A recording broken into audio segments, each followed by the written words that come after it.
আচ্ছা, 1.5 ঘন্টার ক্লাস কিন্তু যথেষ্ট লেন্দি একটা ক্লাস। এই ক্লাসের ভিতরে এখন থেকে চেষ্টা করব আমরা পড়াশোনাটা করে বাসায় যেতে। যতটুকু পড়াবো ততটুকু পড়িয়ে এখান থেকে একটু প্র্যাকটিস করে তারপরে যাব। আমি জানি না তোমরা বাসায় কী করতেছো, কিন্তু যাই করো না কেন সেটা তো আমার একটা আউটপুট দিতে হবে, তাই না?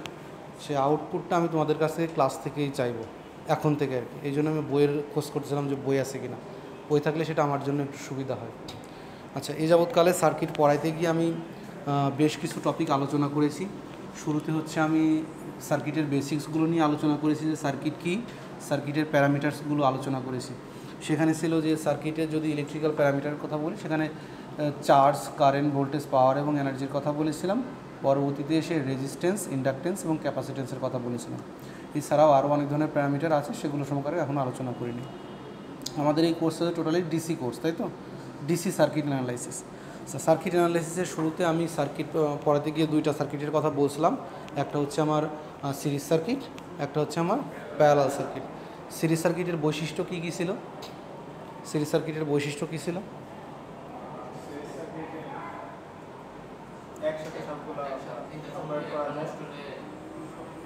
কি একটা এলিমেন্ট, একটা কম্পোনেন্ট, মানে একটা আমি যদি শুরুর কম্পোনেন্টের আউটপুট বলি, অন্যটার ইনপুটের সঙ্গে যুক্ত থাকবে।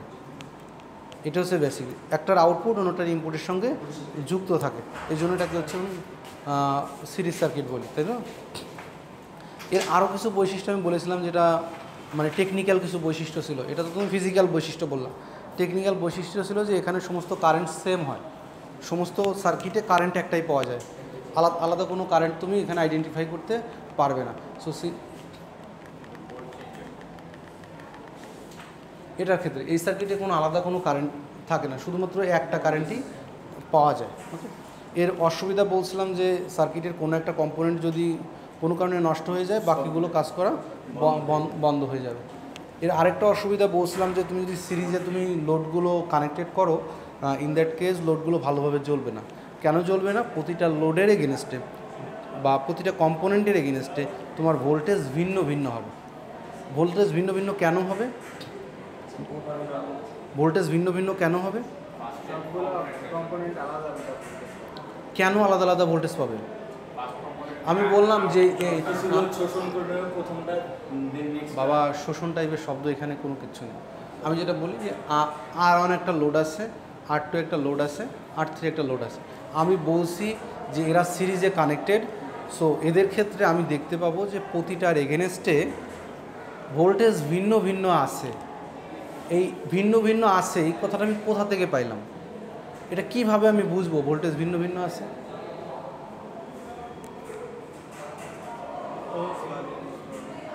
Ohm's law.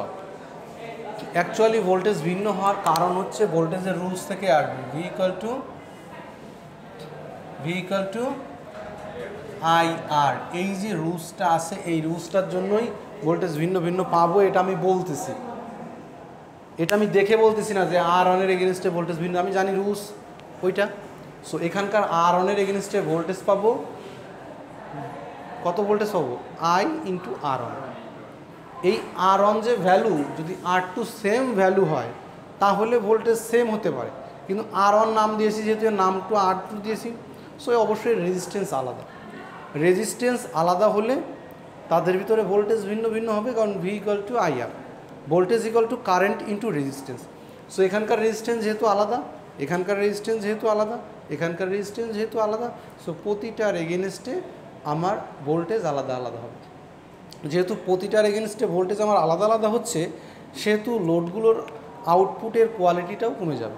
লাইটের কথা যদি বলি, লাইটের ইন্টেন্সিটি সেম থাকবে না।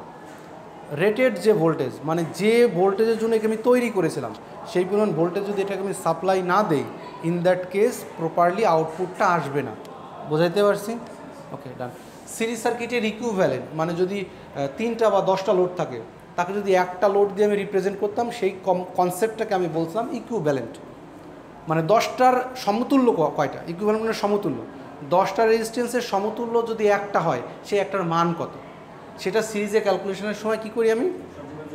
ডিরেক্টলি সাম করি, ডিরেক্টলি সাম, কোনো 1/ReQ না। ওকে ডান। সো এগুলো এখানে বলা আছে।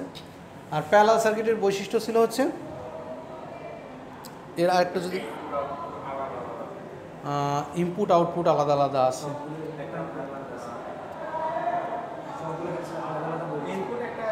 সবগুলোর ক্ষেত্রে আলাদা আলাদা ভোল্টেজ পাবো, তো সিরিজ সার্কিটের ক্ষেত্রে একই ভোল্টেজ পাবো।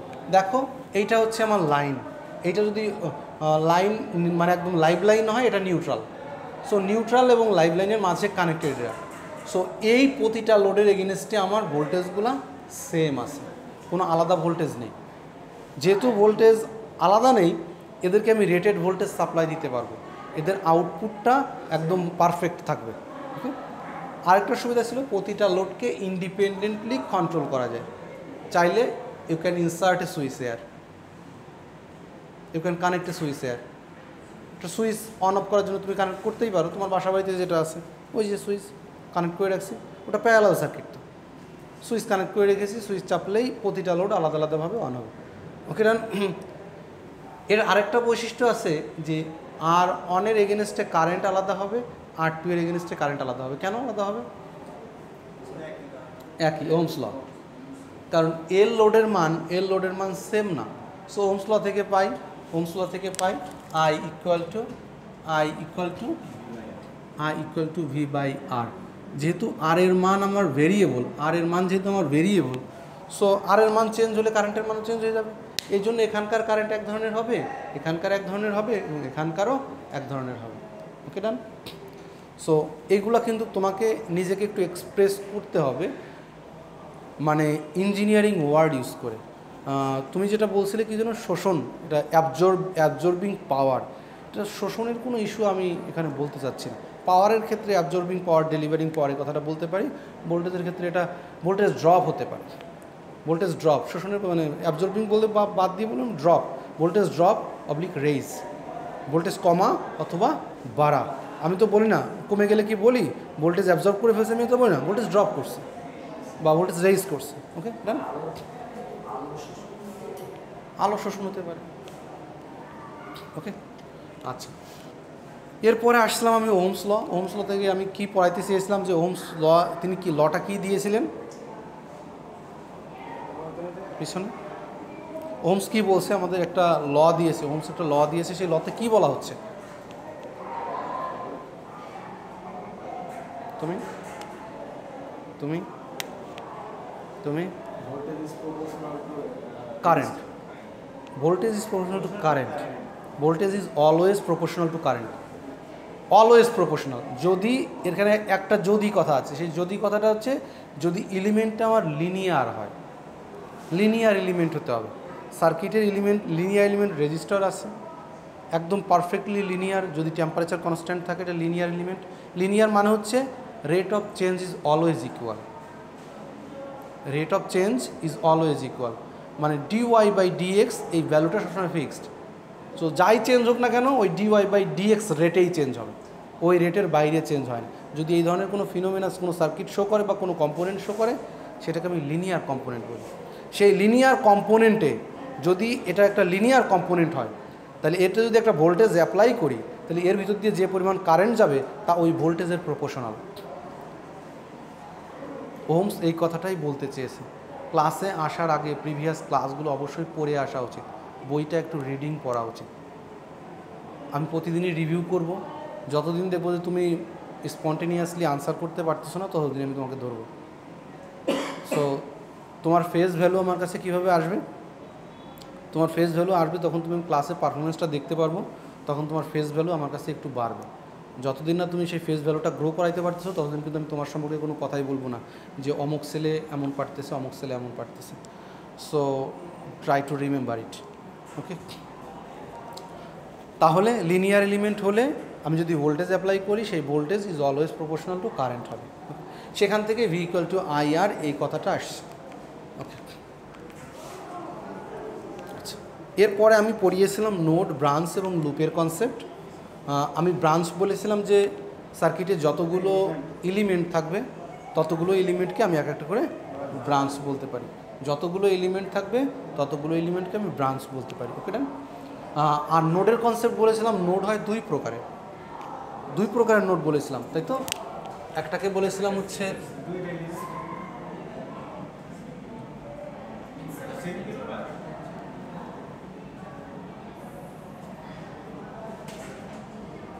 Simple node and principal node.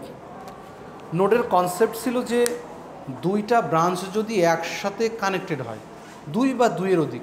Simple node হলে দুইটা, যদি হয় প্রিন্সিপাল হয় তাহলে দুইয়ের অধিক হয়। সো দেখো 5 ওহমের যে লোডটা, এটা 10 ভোল্ট সোর্সের সঙ্গে সিরিজে আছে, এটা কানেক্টেড আছে কোনো এক জায়গায়। সো একটা ব্রাঞ্চ, এখানে একটা ব্রাঞ্চ, সো দুইটা ব্রাঞ্চ কানেক্টেড আছে এখানে। সো এই নোডটাকে আমি একটা সিম্পল নোড বলবো। আর দুই বা দুইয়ের অধিক হলে সেটাকে আমি বলবো হচ্ছে প্রিন্সিপাল নোড, প্রিন্সিপাল নোড। ডান। এই নোডের কনসেপ্টটা কিন্তু পরিষ্কার থাকাটা জরুরি। আগামী ক্লাসে আবার আমি জিজ্ঞেস করব, তুমি যদি না পারো সেক্ষেত্রে আবারই তোমার ফেস ভ্যালু ডিগ্রেড করতে থাকবে। অনেকেই এখানে আসো যারা ডাবল প্লাস নিয়ে এসেছো, ডাবল প্লাস ওর নাথিং, কিচ্ছু মিন করে না। তুমি অতীতে কী করে আসছো তার সঙ্গে এটা রিলেশান একটু পাওয়া যাবে, কিন্তু এখন যদি পড়াশোনা না করো কোনো ভ্যালু থাকবে না। আলটিমেটলি তুমি যখন শিখবা জিনিসটা, এই শিখাটা দিয়েই তুমি জব পাবা। ওই এসএসসি ইন্টারমিডিয়েটে কী করেছো এটার উপর বেস করে তোমার জব হবে না। তোমার জব হবে তুমি গ্রাজুয়েশন কী করতেছো বা পোস্ট গ্রাজুয়েশন কী করতেছো তার উপর ভিত্তি করে। সো এটা তোমার রুটি রুজির একসময় ইস্যু আসবে, এবং তোমার জানার স্পৃহা, তুমি কতটুকু নতুনকে জানতে আগ্রহী তার উপর ডিপেন্ড করবে। আর এই মস্তিষ্কটা ধারালো রাখতে গেলে তোমাকে অবশ্যই নিত্য নতুন জিনিস শিখতে হবে, নিত্য নতুন বিষয়কে চর্চা করতে হবে। তুমি যদি ফোনে অন টাইম স্ক্রল করতে থাকো, ফোনে অন টাইম রিলস দেখতে থাকো, তোমার মস্তিষ্ক একদিন ডাল হয়ে যাবে। তুমি ওয়েব বা এরকম একটা অ্যাপ আছে, আমি কতটা সময় অনলাইনে ব্যয় করি, তাই না? একটা অ্যাপ তুমি মানে বিল্ট ইন আছে ফোনের ভিতরে, তুমি প্রতিদিন খেয়াল করে দেখো তুমি কতটা সময়তে ব্যয় করো। আমার ধারণা 5-7 ঘন্টা অ্যাটলিস্ট মিনিমাম। এটা আস্তে আস্তে কমায় ফেলো।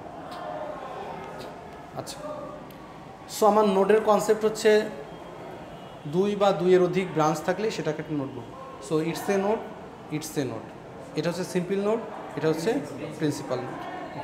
আর লুপের কনসেপ্ট ছিল যে যদি যে পয়েন্ট থেকে আমি ভোল্টেজ বা যেখান থেকে হাঁটা শুরু করব, সমস্ত পথ ঘুরে যদি ওখানে ফেরত আসি তাহলে ওইটাকে আমি একটা লুপ বলি।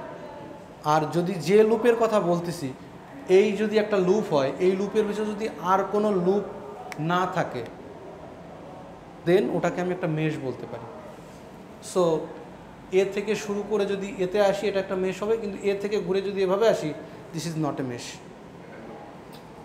একটা লুপ। আমার সিম্পল লুপকে একটা মেশ নাম দিয়েছে, ওখানে ওই রকমই যে সিম্পল জাংশনকে মানে জাংশন পয়েন্টকে বা কানেকশন পয়েন্টকে একটা সিম্পল নোড নাম দিয়েছে। এটা এগুলো আমার প্রিভিয়াস পড়ালেখা। কার্শফস ভোল্টেজ লতে আসি। কার্শফস ভোল্টেজ ল কী বোঝাতে চেয়েছে আমাদের? এগেইন কার্শফস ভোল্টেজ ল কী বোঝাতে চেয়েছে আমাদের? এই ভদ্রলোক কী এক্সপেরিমেন্ট করছে? এ অবশ্যই একটা এক্সপেরিমেন্ট করে এই লটা দাঁড় করিয়েছে। কী এক্সপেরিমেন্ট করছে? সবগুলো ভোল্টেজের অ্যালজেব্রিক সাম 0। কথাটার ভিতর কোনো গ্যাপ আছে কি না? কোথায় গ্যাপ আছে? ও বলছে সবগুলো ভোল্টেজের সার্কিটের। আমি যদি বলি কথাটা সার্কিট হতেই থাকতে হবে। সার্কিটের আমি কথাটা যদি এমনভাবে বলতো যে সার্কিটের ভোল্টেজের অল সাম যদি করি আমি সেটা 0 হবে, তারপরেও কথাটার ভিতরে একটা ফাঁক আছে। সার্কিটের সবগুলো ভোল্টেজকে যোগ করলে 0 কোনো দিনও হবে না। এখানে কথাটা ছিল, আমি লুপের কথা কী জন্য পড়িয়েছি, যে একটা লুপের ভিতরে শুধুমাত্র একটা সিঙ্গেল লুপ, আমি যেখান থেকে যাব সেই পয়েন্টে যদি ঘুরে আসব, তেমন লুপের ভিতর যদি সমস্ত ভোল্টেজের অ্যালজেব্রিক সাম আমি করি, ইন দ্যাট কেস ভোল্টেজ 0 হবে। ধরো এটা একটা সিম্পল লুপ। এই লুপের ভিতর যতগুলো ভোল্টেজ আছে সবগুলো ভোল্টেজকে যোগ করে যদি 0 হয় সেটাই বলছে কেভিএল, স্যাটিসফাই। ওকে, যেমন এখানে একটা সাপ্লাই ভোল্টেজ এটা একটা, এখানে সাপ্লাই ভোল্টেজ এটা একটা, এখানে দুটো সাপ্লাই ভোল্টেজ আছে আর সবগুলো ড্রপ। সো সবগুলোকে যোগ করো, 0 হয়ে যাবে। কেভিএল অ্যাপ্লাই করার সময় মাস্ট তোমাকে সাইন ইউজ করতে হবে, ভোল্টেজের sign, whether voltage is rising or voltage is dropping. you have to assign that. First assign the voltage. আমি এখানে পজিটিভ দিয়েছি মানে কি, here voltage is dropping, voltage drop হচ্ছে, এখানেও ভোল্টেজ ড্রপ হচ্ছে, এখানে মাইনাস দিয়ে ঢুকছে মানে কি এখানে ভোল্টেজ রাইজ হচ্ছে। আমি যদি এন্টি ক্লকওয়াইজ ঘুরতাম, আমি যদি এরকম সাইন দিয়ে এন্টি ক্লকওয়াইজ ঘুরতাম তাহলে কথাটা একটু উল্টে যেত। দেখো এই ভোল্টেজ এখানে ড্রপিং, এই ভোল্টেজ এখানে রাইজিং, এখানে ড্রপিং, এখানে রেইজিং, এখানে রেইজিং। সো তুমি কোন ক্লকওয়াইজ ঘুরছো নাকি এন্টি ক্লকওয়াইজ ঘুরছো তার উপর বেস করে তুমি এই সাইনটা অ্যাপ্লাই করো। যদি ড্রপ হয় তাহলে পজিটিভ, যদি রেইজ হয় তাহলে নেগেটিভ। ড্রপ হলে পজিটিভ, রেইজ হলে নেগেটিভ। ওকে না?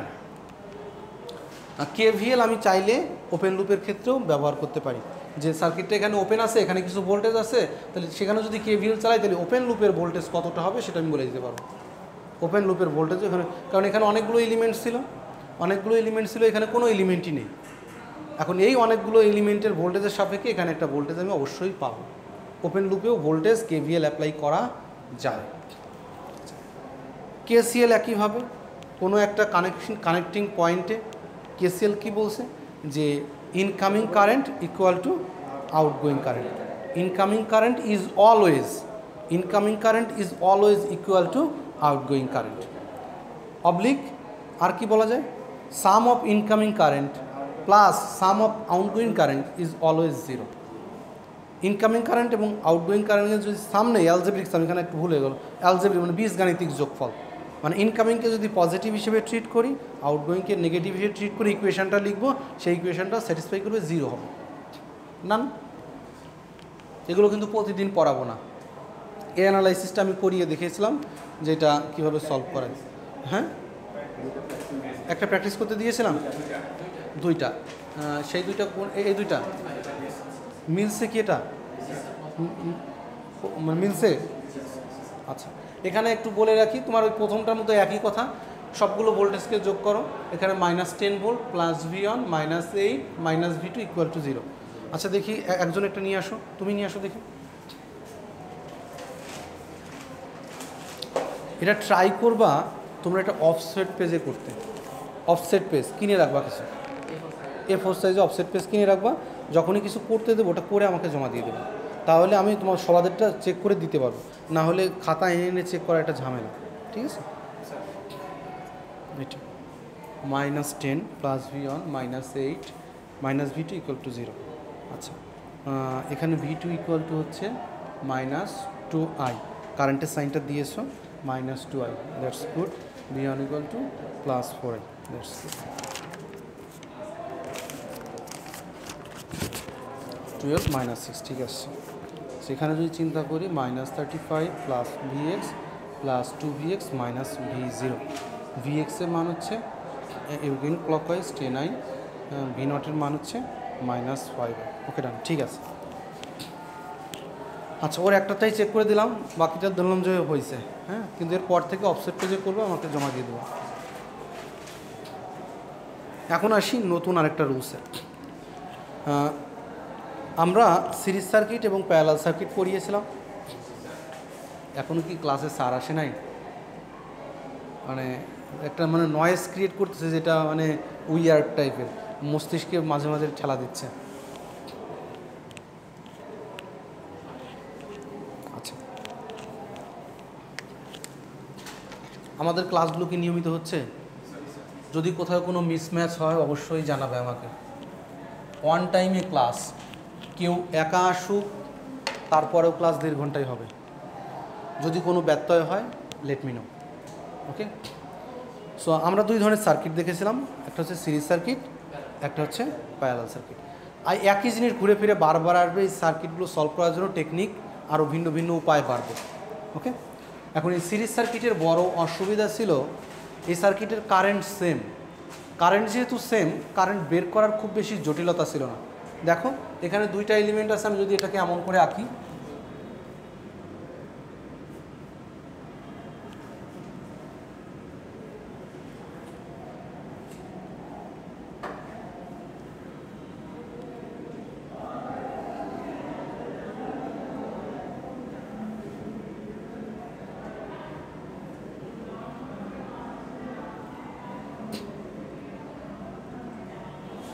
তোমাকে যদি বলতাম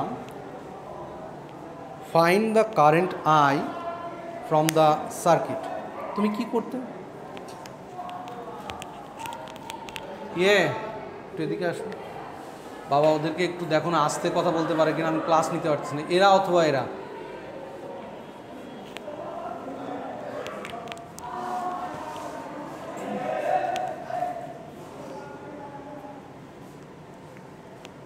আচ্ছা, আমি যদি তোমাকে বলতাম find current I from this circuit, then what should you do?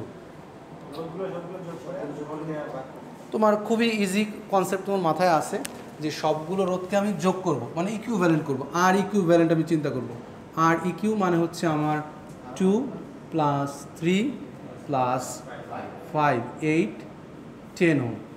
So আমার টোটাল রেজিস্ট্যান্স আছে 10 ওম, এটা আমার বের হয়ে গেছে। আমি টোটাল সাপ্লাই ভোল্টেজটা আমি জানি, যেহেতু জানি আমি তখন রুলসটা অ্যাপ্লাই করতে পারতাম। V equal to I R প্রথমে লিখব, তারপরে I equal to V by R লিখব। তাহলে ভি হচ্ছে আমার 20, আর হচ্ছে আমার 10। সো 2 অ্যাম্পিয়ার কারেন্ট যাচ্ছে, এটা আমি খুঁজে বের করতাম, আমি ইজিলি বের করতে পারলাম। এখন যদি আমাকে বলতো যে ভোল্টেজ বের করো, ভি অন, আমি বললাম এই 2 ওহমের এগেনস্টে ভোল্টেজ হচ্ছে, এটা বললাম যে ড্রপিং ভোল্টেজ ভি অন, এখানে ভোল্টেজ হচ্ছে V2, এখানে ভোল্টেজ হচ্ছে আমার V3। ডান, এই ভোল্টেজগুলো তুমি বের করো। সেক্ষেত্রে তুমি একবারে কারেন্ট যেমন একবারে বের হয়ে গেছে, একটা কারেন্ট বের করলে সমস্ত কারেন্টই বের হয়ে গেল, কিন্তু ভি অন বের করলে তো V2 বা V3 বের হবে না, আলাদা আলাদা। সো যেহেতু এটা আলাদা আলাদা, আমার এটা বের করার জন্য নতুন একটা টেকনিক আগে থেকে আমার তৈরি করা আছে, সেই টেকনিক ইউজ করে আমি এটা করব। এই টেকনিকটার নাম হচ্ছে voltage divider rules, VDR।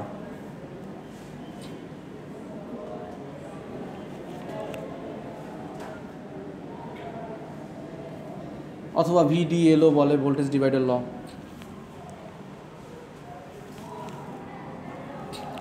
Voltage divider ল মানে সিরিজ সার্কিটে যেহেতু ভোল্টেজ ডিভাইড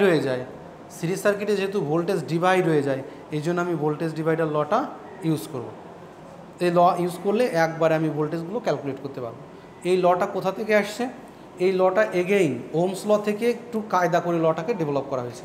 প্রথমে তারা যে কাজটা করছে, শুরুতে আগে মানে ওহমস ল ইউজ করে বের করছে। তুমি চাইলে এই প্রুফটা দেখতে পারো যে এইটা আসছে কীভাবে। আমি প্রুফটাতে খুব বেশি ইন্টারেস্টেড না, আমি জাস্ট আউটপুট রেজাল্টটাতে ইন্টারেস্টেড। সে বলতে চাচ্ছে যে কথাটা, সেই কথাটা মনে রাখলেই হলো।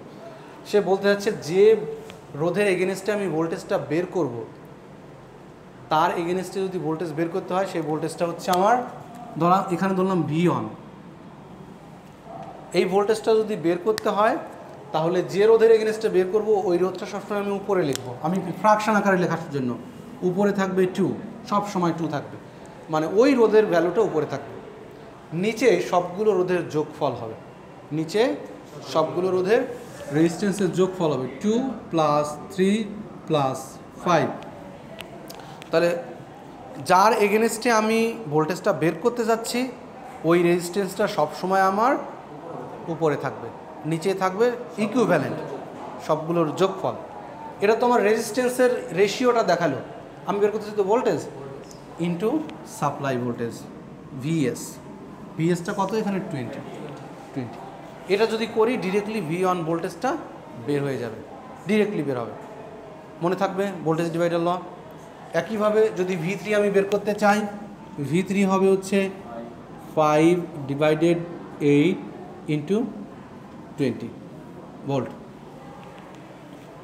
ইজি, একদম ইজি।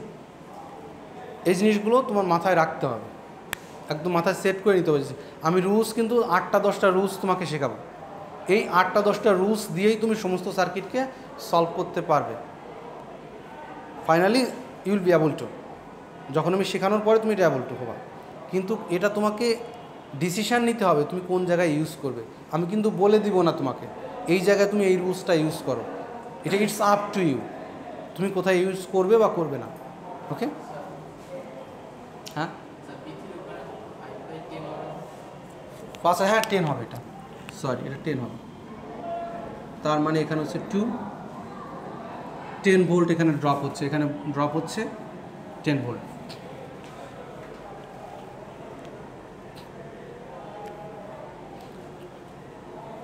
ডান।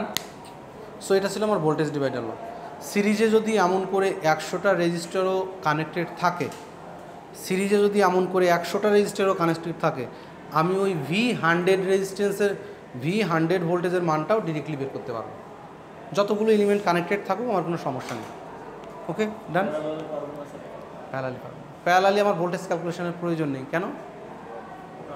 Voltage same, voltage same. সিরিজে হয়তো ভোল্টেজ বের করতে হতে পারে, কিন্তু সেটা বের করা ইজি। যেমন সিরিজে কারেন্ট বের করা ইজি না? একদম ইজি। সিরিজে কারেন্ট বের করা ইজি, যার জন্য আমি সিরিজে ওকে নিয়ে চিন্তা করি না। ভোল্টেজ বের করা একটু ডিফিকাল্টিস আছে, যার জন্য ওর জন্য নতুন রুলস শিখলাম আমি। রুলসটার নাম হচ্ছে ভোল্টেজ ডিভাইডার ল। এটা always applicable for series circuit. আচ্ছা, একইভাবে কারেন্ট ডিভাইডার ল আমি ইউজ করতে পারি। কারেন্ট ডিভাইডার ল, কারেন্ট ডিভাইডার ল মানে হচ্ছে যদি প্যারালাল সার্কিট থাকে তাহলে প্রতিটা লোডের এগেনস্টে কারেন্টের মান ভিন্ন ভিন্ন হয়। এই লটাও ডেভেলপ করা হয়েছে ওই ওহমস ল থেকেই, ওহমস ল এবং ইকুইভ্যালেন্ট থেকে। ওহমস ল এবং ইকুইভ্যালেন্টকে একসাথে জড়ো করে এই লটা ডেভেলপ করা হয়েছে।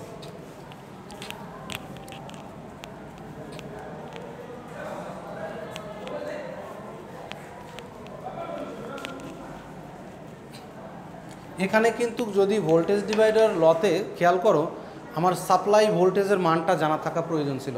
আমি বলি নাই সাপ্লাই কারেন্টের মান। সাপ্লাই কারেন্টের মান থাকলে কিন্তু আমি ভোল্টেজ ওখান থেকে করতাম না, ওই ভোল্টেজ ডিভাইডার ল দিয়ে করতাম না। তখন আমি ডিরেক্টলি কারেন্ট দিয়ে গুণ করে করে ভোল্টেজ বের করতাম, তাই না? কিন্তু ভোল্টেজ ডিভাইডার ল ইউজ করার জন্য ডিরেক্টলি ভোল্টেজ জানা থাকা প্রয়োজন। সেক্ষেত্রে তোমাকে একটা উদাহরণ দিয়ে দেবো, যে কথাটা বললো তাহলে আমি কথাটার একটু উদাহরণ দিয়ে দেবো।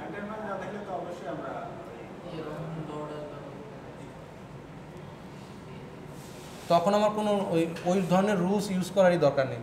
ধরো এখানে বলে দিয়েছে এটা হচ্ছে 10 ভোল্টের সোর্স, এবং এই সোর্সটা আমার কনস্ট্যান্টলি, ধরো এখান দিয়ে আমি লোড ক্যালকুলেশন করে দেখেছি যে এখানে 4 অ্যাম্পিয়ার কারেন্ট নেয়, সাপোজ 4 অ্যাম্পিয়ার কারেন্ট নেয়।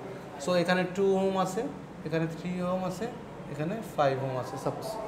সো এখানে আয়ের মান ডিরেক্টলি দেওয়া আছে। সো এখানে ভি অন কত হবে? এই আই তো এর সঙ্গে গুণ করতে হবে, equal to IR. Ohm's law use করলে হয়ে যাচ্ছে, তখন আর ভোল্টেজ ডিভিশন রুলে আমার যাওয়ার প্রয়োজন নেই, দরকার নেই। লটা আমার ইউজ করতে ভেহিকলটা ওইটা দিতে হবে, এটা ওহমস ল ইউজ করতে হবে, তখন ডিরেক্টলি ওহমস ল ইউজ করতে হবে। ওকে ডান। আচ্ছা, এখন আসি প্যারালাল সার্কিটের ক্ষেত্রে। আমি ধরলাম আমার এখন একটা কারেন্ট সোর্স, এখানে ভোল্টেজ সোর্স দেওয়া আছে, তো আমি ভোল্টেজ সোর্স দিয়েই বুঝাই।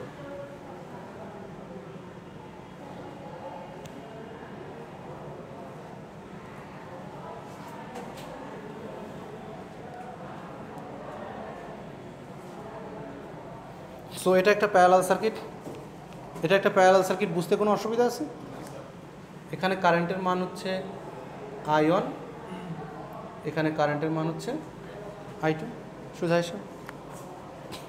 এখন যেহেতু প্যারালাল সার্কিট, আমার এর ভোল্টেজ কত আছে? এখানে ভোল্টেজ কত আছে?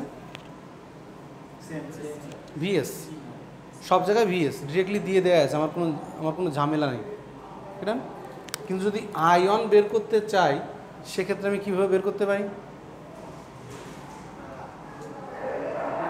যদি I1 বের করতে চাই আমি কীভাবে বের করতে পারি? যদি I1 বের করতে চাই কীভাবে বের করতে হবে?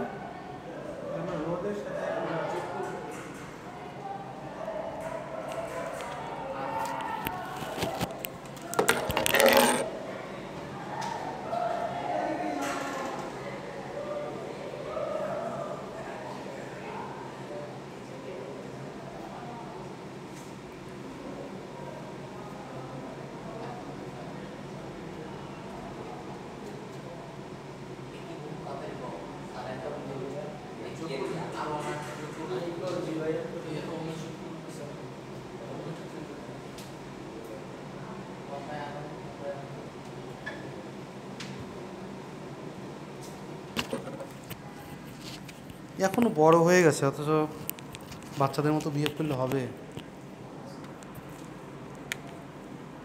ইউনিভার্সিটিতে পড়াশুনো করার জায়গা, এখানে তুমি আড্ডাবাজি করো, কোনো আপত্তি নেই, এগুলো এক্সট্রা কারিকুলাম অ্যাক্টিভিটিস, কিন্তু ক্লাসরুমে বসে না, এটা অবশ্যই তুমি বাইরে গিয়ে করো। সো এই I1টা বের করার জন্য তোমার টেকনিক কি হতে পারে?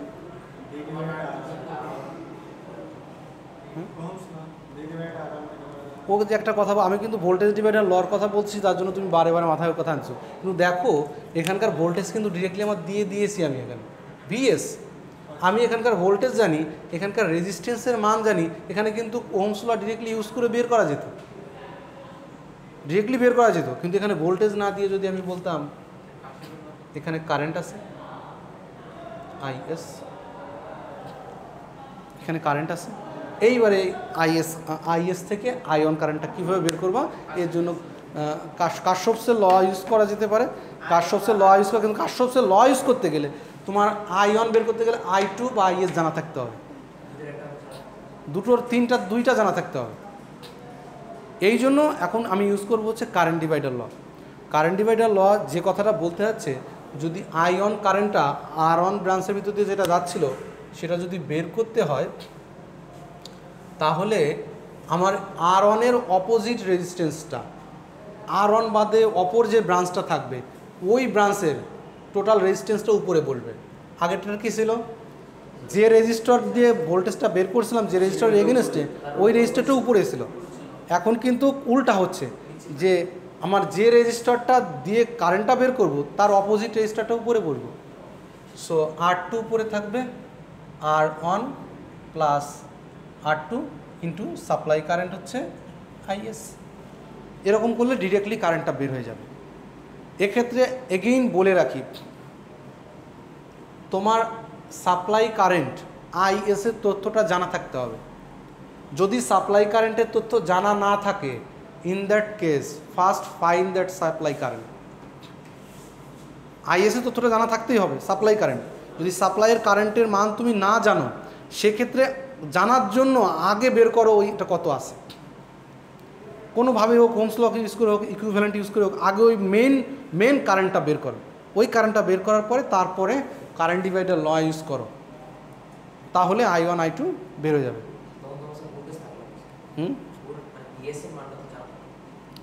এখানে VS এর মান জানা, কারেন্ট ডিভাইডার ল ইউজ করার জন্য VS এর মান জানার প্রয়োজন নেই।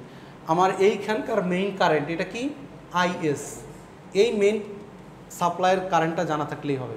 ভোল্টেজ কারেন্ট ডিভাইডার ল এর ক্ষেত্রে আমার ভোল্টেজের মান না জানা থাকলেও হবে। তুমি বলছো যদি ভোল্টেজ দেওয়া থাকে কী করবো স্যার, তাই তো?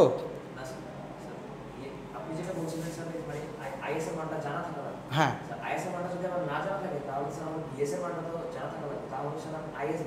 হ্যাঁ, সেখানে VS দেওয়া থাকবে বাবা।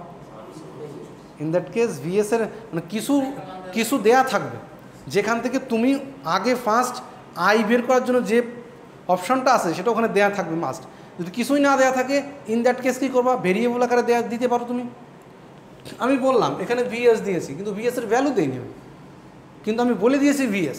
ইন দ্যাট কেস VSকে ভ্যারিয়েবল হিসেবে চিন্তা করো, কোনো মানে ইন্টিজার ভ্যালু আমি দিইনি, তোমাকে ভেরিয়েবল ভ্যালু দিয়েছি, সমীকরণ আকারে অ্যান্সারটা আসবে। দ্যাটস ইট না। এইখানে লিমিটেশনস হচ্ছে সার্কিটে অনলি দুইটা ব্রাঞ্চ থাকতে পারবে। দেখো, যদি I1 বের করতে হয় তাহলে অপোজিট রেজিস্ট্যান্সটা উপরে দিতে হয়, যদি I2 বের করতে হয় তাহলে এই R1কে উপরে দিতে হয়। এই কথাটা একটু পরে আমি আসবো। তাহলে দুইটা যদি হয়, ইন দ্যাট কেস আমার কারেন্ট ডিভাইডার ল ইজিলি অ্যাপ্লাই করা যাচ্ছে। এখন তিনটা হয়ে গেলে স্যার কী করব?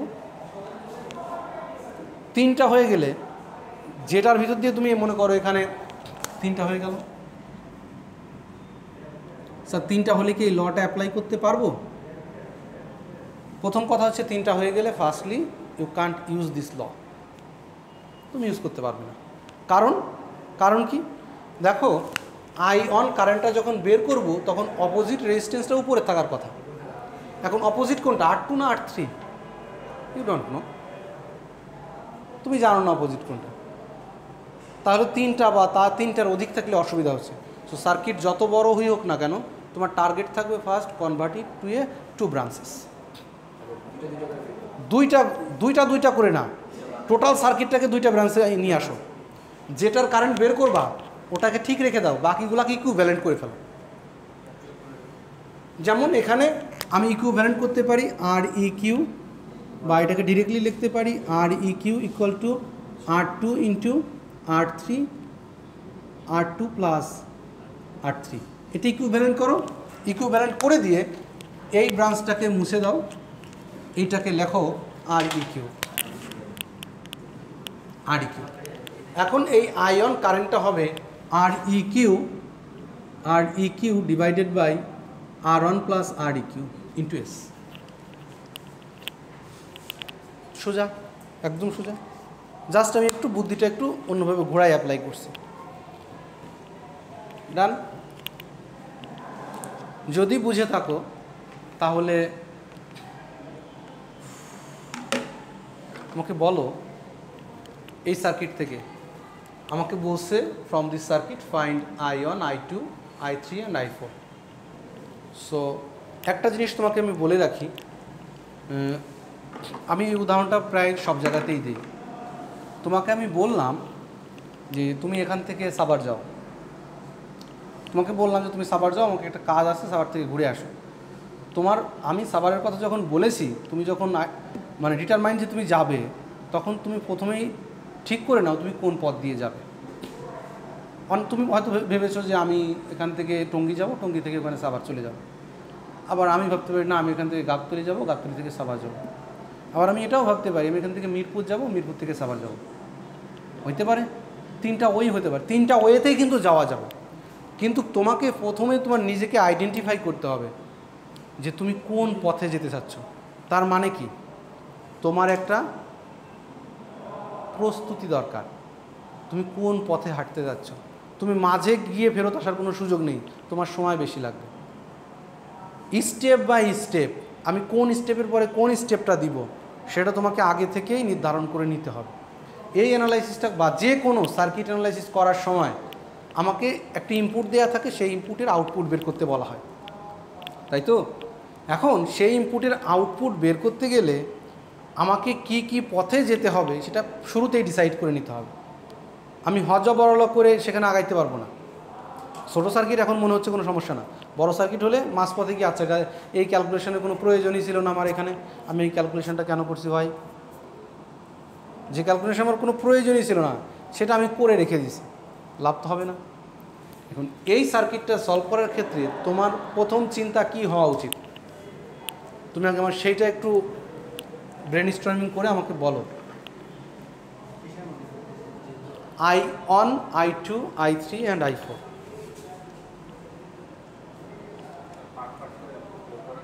পার্ট পার্ট করে বের করবো কীভাবে?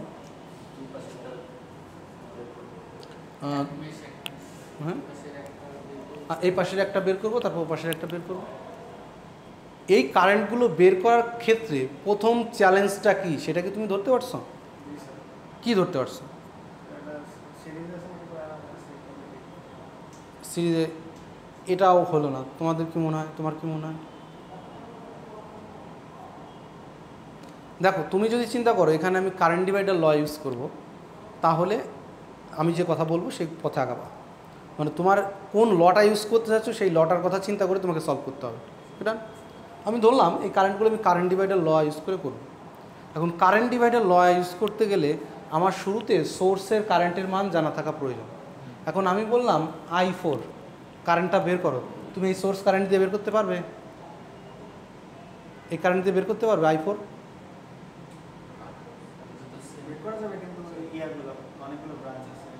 ব্রাঞ্চ আছে, ঝামেলা তো। তার মানে কি আমার দুইটা ব্রাঞ্চের বেশি থাকা যাবে না, এখানে হয়ে গেছে চারটা ব্রাঞ্চ, হবে না তো।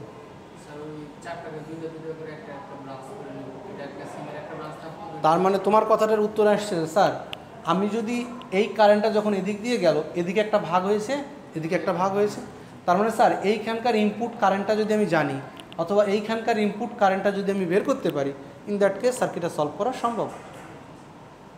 এটা হচ্ছে তোমার প্রথম ধারণা আসতে হবে যে আমাকে আমি যদি এই দুইটা কারেন্ট বের করতে চাই কারেন্ট ডিভাইডার দিয়ে, তাহলে এখানকার ইনপুট কারেন্টটা মাস্ট আমাকে আইডেন্টিফাই করতেই হবে। তাহলে এখানকার ইনপুট কারেন্ট যদি বের করতে হয়, যদি চারটা ব্রাঞ্চ আছে, চারটা ব্রাঞ্চকে দুইটা ব্রাঞ্চ সার্কিট কনভার্ট করো, তাই তো? আমি করি সার্কিটটা। দেখো এই চিন্তা কিন্তু তোমার মাথার ভিতরে নিজে নিজে করতে হবে। আমি কিন্তু কোথাও বলে দিব না যে এখানে এই চিন্তা তুমি করো। এখানেই হচ্ছে সৌন্দর্য, ইঞ্জিনিয়ারিংয়ের সৌন্দর্য হচ্ছে এখানেই, যে আলাদা আলাদা প্রবলেম আলাদা আলাদাভাবে মানুষ সলভ করতে পারে।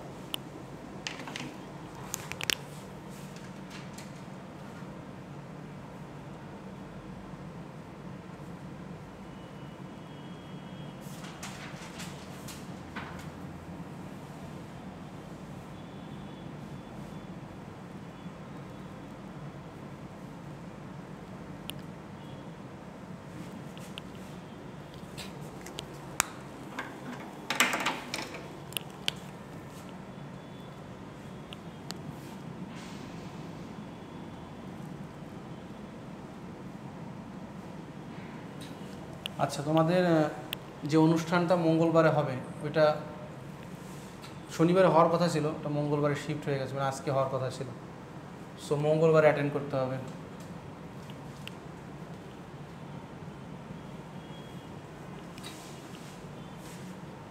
আমাকে বের করতে বলছে এখানকার কারেন্টের মান হচ্ছে I4, I3, I2, I1। ডান? তাহলে আমাকে এখানকার কারেন্ট যে কোনো একটা কারেন্ট বের করলেই হচ্ছে, তাই তো? এখানকার একটা কারেন্ট যদি আমি জানি তাহলে এই বাকি কারেন্টটা KCL দিয়ে বের করতে পারি, তাই তো? এখানকার মেইন কারেন্ট বের করতে গেলে আমাকে এইটা এবং এইটাকে আগে প্যারালাল করে এই সার্কিটটাকে আমার এইভাবে ড্র করতে হবে, ইকুইভ্যালেন্ট করতে হবে।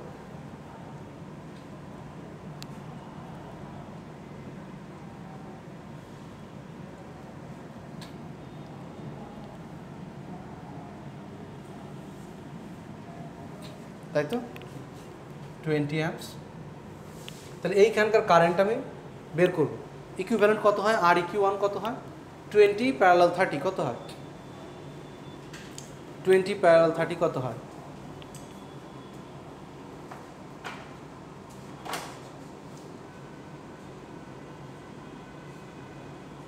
আমি বলেছিলাম দুইটার জন্য রুলসটা ইজি। দুইটার জন্য ওভাবে কেন যাচ্ছ? দুইটার জন্য যদি হয় তাহলে Req1 হবে 20 × 30, 20 × 30 ডিভাইডেড বাই 50, দুটো যোগফল।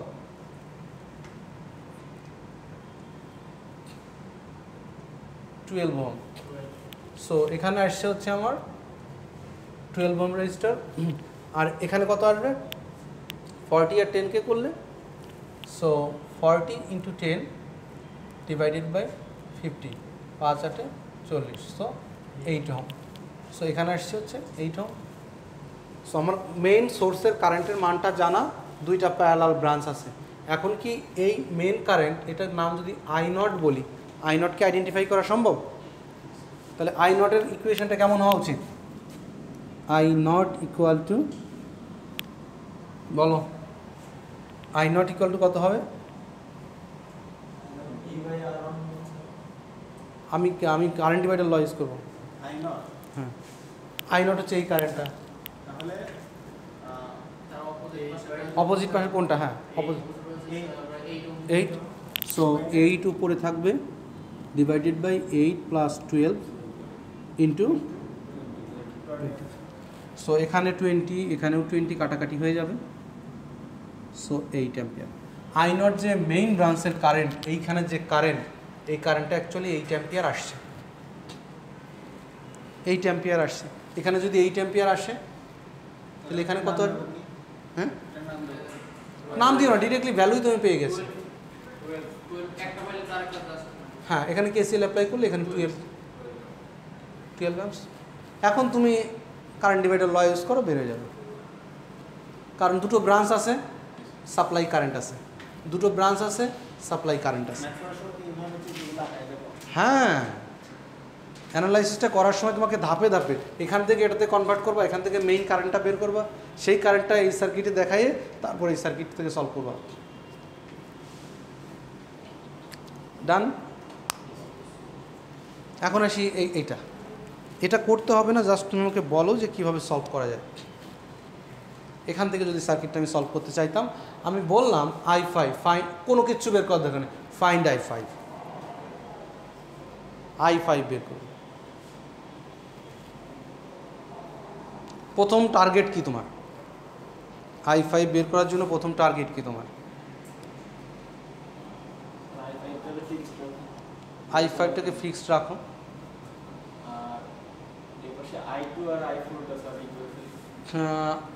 I2 I4 I5 2 তো চেঞ্জ করবা না, 2 তো চেঞ্জ করবা না, তুমি 1 আর 4 চেঞ্জ করতে পারো।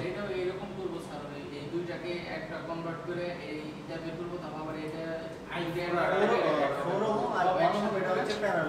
আচ্ছা, এটা তো এইদিকে আমরা ইকুইভ্যালেন্ট করব, আর 3 আর এই দুটো হচ্ছে একটু রিভার্স প্রসেস, তাই তো? আমি I5 যদি বের করতে হয় শুরুতে আমার, তাহলে আমার জানা থাকতে হবে I3। যদি I3 বের করতে হয় জানা থাকতে হবে I1। তাহলে তোমার ফার্স্ট টার্গেট হচ্ছে I1 বের করতে হবে, তোমাকে I1 বের করতে হবে।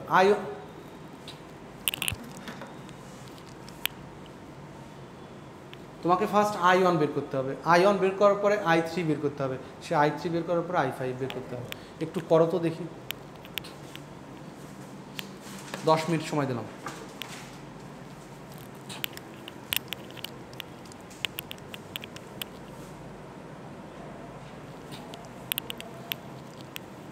আচ্ছা, আমি বলেছিলাম find I5 so the register 2 ohm.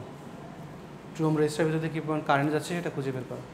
সেটা করার জন্য আমি বলেছিলাম যে তুমি এটা কারেন্ট ডিভাইডার ল যদি ইউজ করে করতে চাও, শুরুতে কারেন্ট ডিভাইডার ল ছাড়া অন্যভাবে করতে গেলে ঝামেলা হবে, সো কারেন্ট ডিভাইডার ল ইউজ করবে, সহজ কথা।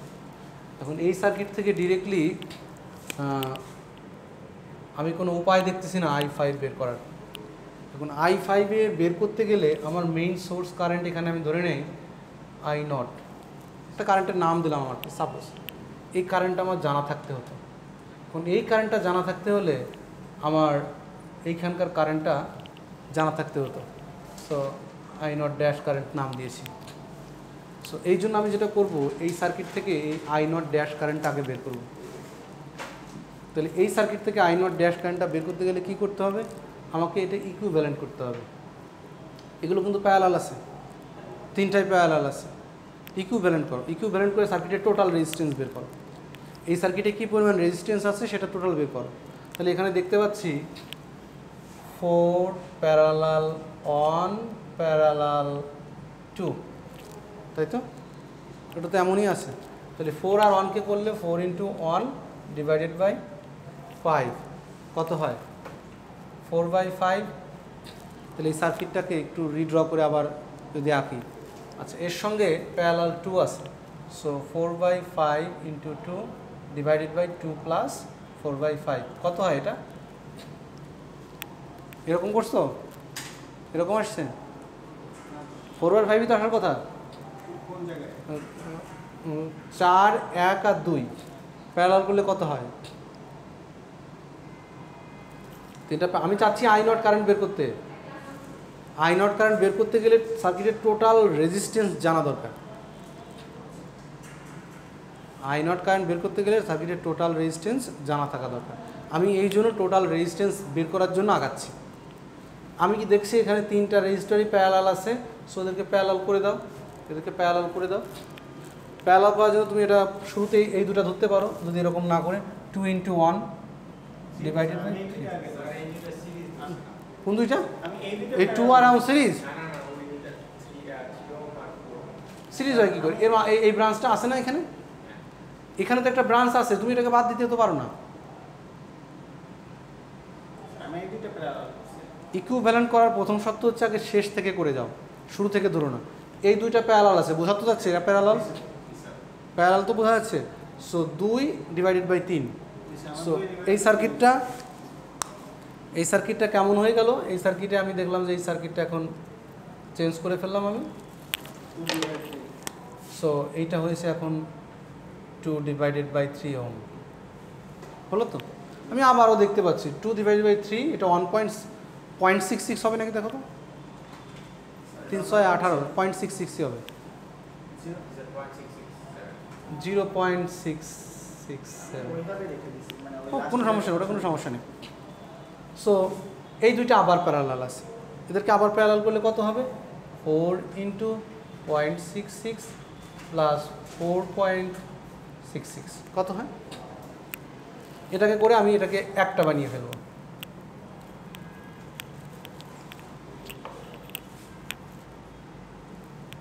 সরি, কত হয় এটা? 0.571 0.57। এখন সার্কিটের টোটাল কারেন্ট বের করতে গেলে টোটাল রেজিস্ট্যান্স এখন বের করতে হবে। আর ইকিউ কত হচ্ছে 3.571।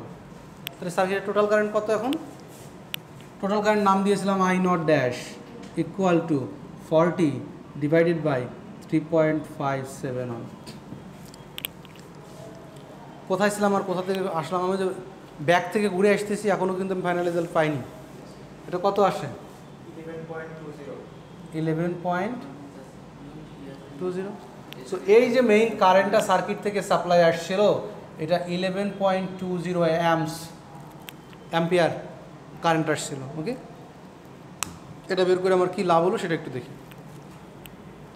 মেইন কারেন্ট পেয়ে গেছি, এখন আর সার্কিট আবার নতুন করে ওই প্রথম সার্কিটে আবার ফেরত যেতে হবে। আমার টার্গেট ছিল মেইন কারেন্টটা খুঁজে বের করা। কারেন্ট পেয়ে গেছি, এখন নতুন করে আবার মেইন সার্কিটে ফেরত যাব। ওকে,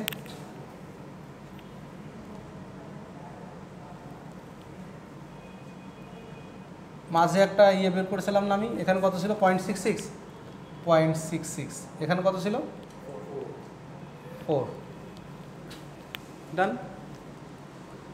আমি ওই I5 বের করার আগে এইখানকার মেইন কারেন্ট বের করার কথা ছিল না, এখন বের করবো সেটা। সো এটা হচ্ছে I0 নাম দিয়েছিলাম আমি। এই I0 কারেন্টের মানটা কত হবে?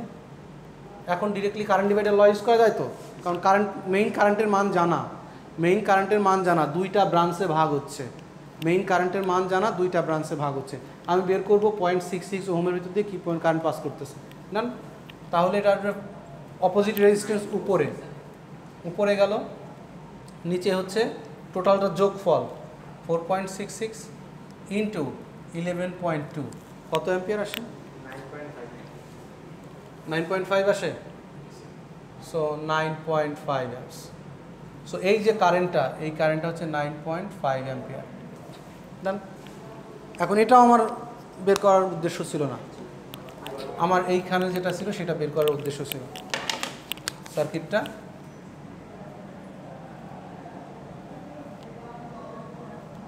কত ছিল এখানে? এটা 2 ওহম, এটা 1 ওহম। আমার এইখানকার I5 কারেন্টটা বের করার উদ্দেশ্য ছিল। এই I5 কারেন্ট বের করতে গিয়ে আগে এখানকার কারেন্ট বের করতে হয়েছে, তার আগে এখানকার কারেন্ট বের করতে হয়েছে। আমার অনেক ব্যাক ক্যালকুলেশন করতে হয়েছে, তাই না? এখন এই I0 কারেন্টটা এখানে এসে দুইটা ভাগ হয়ে গেছে, easily current divider rule use করা যায়।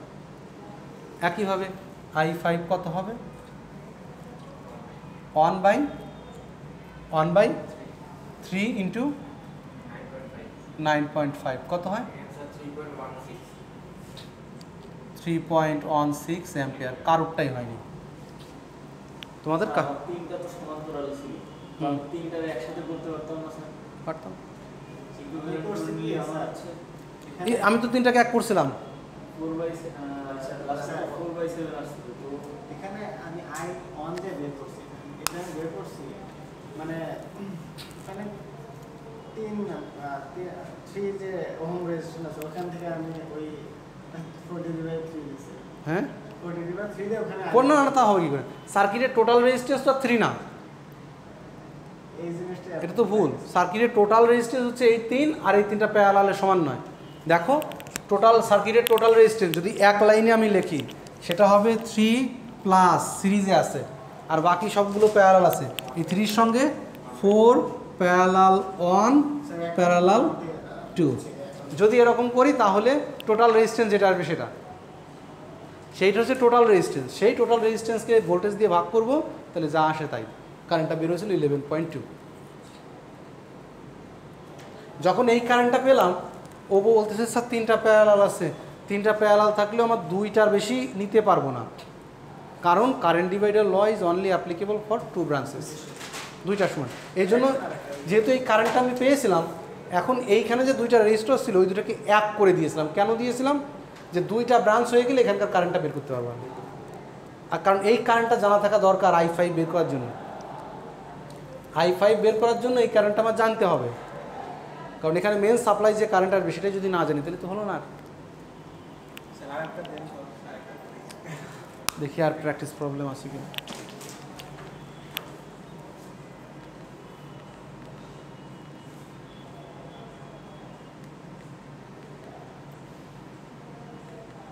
আচ্ছা, প্র্যাকটিস প্রবলেম বই থেকে আরও কিছু তুলে দিয়ে দিব। হ্যাঁ, আপাতত এখন আর প্র্যাকটিস হচ্ছে না। ওকে, এখন আসি নতুন আরেকটা টপিকে। দেখো, তুমি যদি বইয়ের শেষে দেখো হাজার হাজার অ্যানালাইসিসের প্রবলেম রয়ে গেছে, হাজার হাজার। কয়টা করবা, কয়টা শেষ করবা? টপিক ধরে ধরে শেষ করো।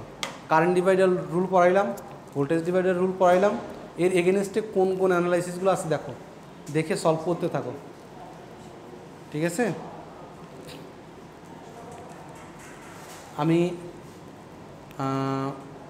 নিচে গেলে তোমরা যেও, আমি ওখান থেকে আমার বই থেকে প্র্যাকটিস প্রবলেম কী কী করতে হবে সেগুলো দেখিয়ে দেবো। ঠিক আছে, বই থেকে ছবিটা তুলে নিয়ে যেও বা লিখে নিয়ে যেও। ওকে রান। তাহলে কারেন্ট ডিভাইডার ল, ভোল্টেজ ডিভাইডার ল। ভোল্টেজ ডিভাইডার ল আমি অ্যাপ্লাই করে হচ্ছে সিরিজ সার্কিটে, কারেন্ট ডিভাইডার ল অ্যাপ্লাই করে হচ্ছে প্যারালাল সার্কিটে। এবং কারেন্ট ডিভাইডার ল অ্যাপ্লাই করতে গেলে সবসময় মনে রাখতে হবে দুইটা ব্রাঞ্চের বেশি থাকা যাবে না। ভোল্টেজ ডিভাইডার ল এর ক্ষেত্রে যত ব্রাঞ্চই থাকুক আমার কোনো সমস্যা নেই। ডান। আচ্ছা, এখন আসি এই টপিকটাতে, ইকুইভ্যালেন্স, ইকুইভ্যালেন্ট রেজিস্ট্যান্স ক্যালকুলেশন। সার্কিটের ইকুইভ্যালেন্ট কীভাবে, ইকুইভ্যালেন্ট মানে হচ্ছে কি জানো, যে 10টা থাকলে একটাতে কীভাবে কনভার্ট করা যায়। 10টা রেজিস্টার আছে, সেটাতে একটা রেজিস্টারে কনভার্ট করবো। লাভ হবে কি স্যার? জটিল সার্কিটকে ইজি সার্কিটে কনভার্ট করতে পারবো। মনে করো এমন একটা সার্কিট, এই সার্কিটটা আমি ড্র করি, ড্র করো।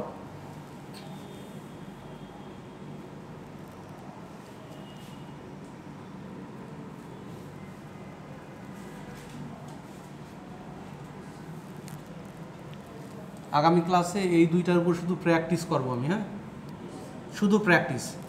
যত বেশি প্র্যাকটিস করব, আমি টপিক বেশি পড়ে লাভ হবে না প্র্যাকটিস না করলে। সো তোমরা বাসা থেকে প্র্যাকটিস করে আসবা এবং আমার জন্য কঠিন কঠিন প্রবলেমগুলো নিয়ে আসবা, যে স্যার এইগুলো পারি নাই।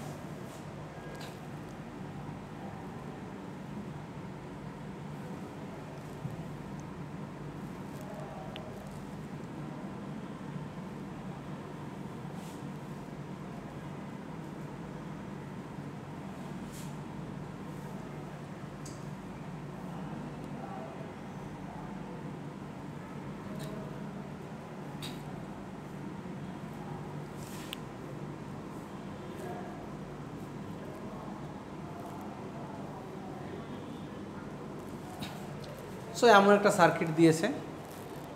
এখন এই সার্কিটটা আমার যে আউটপুট দেয়, সেম আউটপুট যদি আমি এমন একটা সার্কিট থেকে পাইতাম, যেখানে টার্মিনাল এটা এ, এটা বি, এটা আর। সো এই সার্কিটটা অ্যানালাইসিস করা সহজ না এই সার্কিটটা অ্যানালাইসিস করা সহজ? এইটা। এখানে যদি একটা সোর্স, কোনো একটা সোর্স দেই, কী পরিমাণ কারেন্ট নেবে, কী পরিমাণ ভোল্টেজ থাকবে, ইজিলি ক্যালকুলেট করা যায়। সার্কিট অ্যানালাইসিসটা অনেক ইজি হয়ে যায়। এই কনসেপ্ট থেকে এই ইকুইভ্যালেন্সের কনসেপ্ট আসছে। দেখো, এই একই জিনিস নিলে ইকুইভ্যালেন্ট করলে কিন্তু এই মূল যে ভ্যালুগুলো, এখানে যে ইনপুট কারেন্ট আইটা হতে পারতো, এখানে কিন্তু সেম ইনপুট কারেন্ট আই হবে, আলাদা আই হবে না, সেম হবে। ইকুইভ্যালেন্ট করলেও তার ক্যারেক্টারিস্টিক্সের কোনো পরিবর্তন, ইলেকট্রিক্যাল ক্যারেক্টারিস্টিক্সের কোনো পরিবর্তন হবে না। এখন এই ইকুইভ্যালেন্টটা করে কীভাবে সেটা একটু দেখব। ওকে, ইকুইভ্যালেন্ট তো দুইভাবে করে আমার জানার মতে, তাই তো? সিরিজ এবং প্যারালাল। সিরিজের জন্য ডিরেক্ট যোগ করে, প্যারালালের জন্য 1/r করে। কিন্তু নর্মালি কোথাও প্যারালাল আছে, সেইগুলোকে ইকুইভ্যালেন্ট করতে দেবে এমন সার্কিট দিবে না তোমাকে। সিরিজ প্যারালালের কম্বিনেশান আছে বা একটু বাঁকাচোকা করে আঁকা আছে, সেই সমস্ত জিনিস দেবে। যদি ডিরেক্টলি সোজা করে আঁকা থাকে, যে দেখে বোঝা যায় কোনটা সিরিজ কোনটা প্যারালালে আছে, তাহলে সেটাকে বলে হচ্ছে প্ল্যানার সার্কিট। সেটাকে বলা হচ্ছে প্ল্যানার সার্কিট। যেমন এই সার্কিটটা, এই সার্কিট দেখে বোঝা যায় এই তিনটা সিরিজে আছে, তার সঙ্গে এটা প্যারালাল আছে, তার সঙ্গে এটা সিরিজে আছে, তার সঙ্গে এটা প্যারালাল আছে, তারপর টোটালটা সিরিজে আছে। এই সার্কিট থেকে একটু অসুবিধা হচ্ছে, এদিক থেকে আমি বুঝতেছি এটা সিরিজে আছে, তার সঙ্গে এটা প্যারালাল আছে, কিন্তু এই দুটো কীভাবে আছে বুঝতে পারতেছি না। এই ধরনের সার্কিটকে বলা হয় non planar circuit. Non planar circuit, এই নন প্ল্যানার সার্কিটকে আগে ভালো করে সিরিজ প্যারালাল বোঝার জন্য ওটাকে একটু রিড্র করতে হয়। খেয়াল করে দেখো, এই নিচের পার্টটা কিন্তু কমন, এটার জন্য এটার জন্য মাঝে কোনো রেজিস্ট্যান্স নেই। আমি যদি এটাকে টান দিয়ে নিয়ে এখানে সরাই দেই, এটাকে টান দিয়ে এখানে সরাই দেই, সার্কিটের কোনো অ্যাকচুয়াল ক্যারেক্টারিস্টিক্সের কোনো পরিবর্তন আসবে না, কোনো পরিবর্তনই আসবে না, কারণ এটাকে জাস্ট একটু ঘুরায় আঁকানো। এটা শর্ট পাথ, এটাকে এখানে কানেক্ট করাও যা, এখানে কানেক্ট করাও তাই, এটাকেও তাই, এখানে কানেক্ট করা যা, এখানে কানেক্ট করাও তাই। কিন্তু যদি এখানে একটা রেজিস্ট্যান্স থাকতো, ইন দ্যাট কেস তুমি এটা করতে পারতা না, কারণ এটা তো শর্ট পাথ না, এখানে রেজিস্ট্যান্স আছে। সো এই রেজিস্ট্যান্সের জন্য তুমি এই রেজিস্ট্যান্সকে সরাই এখানে দিতে পারতে না, তাই না? কারণ এখানকার যে ভোল্টেজ আছে, এখানকার ভোল্টেজ তো তা নাও থাকতে পারে, একদম টোটালি চেঞ্জ হয়ে যাবে ক্যারেক্টারিস্টিক্স। যদি শর্ট থাকে সেক্ষেত্রে এটা করা গেল এখানকার পার্সপেক্টিভে, ভিন্ন জায়গায় ভিন্ন রকম পার্সপেক্টিভ আসবে। ওকে, এইখানকার বললাম তো এটাই মজা, যে প্রবলেম নতুন নতুন, কোনোটা সিমিলার থাকবে না। এখন আমি একটু প্ল্যানার করে দিই, এটাকে মুছে দিয়ে সোজা করে এঁকে দিই, তাহলে দেখো সার্কিটটা ইজি হয়ে যাবে। প্রথম কাজ হচ্ছে নন প্ল্যানার থাকলে এটাকে প্ল্যানার করে নেয়।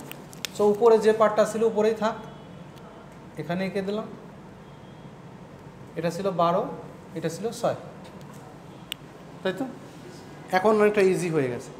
যখন ইকুইভ্যালেন্ট সার্কিট, পিছনে দেখো খেয়াল করো, যখন আমি ইকুইভ্যালেন্ট করতে যাব তখন আমার শুরুতে টার্গেট থাকবে যেদিক থেকে বের করতে পারলে ইকুইভ্যালেন্ট, আমাকে এদিক থেকে টোটাল বাধা কতটা আছে বের করতে বলছে।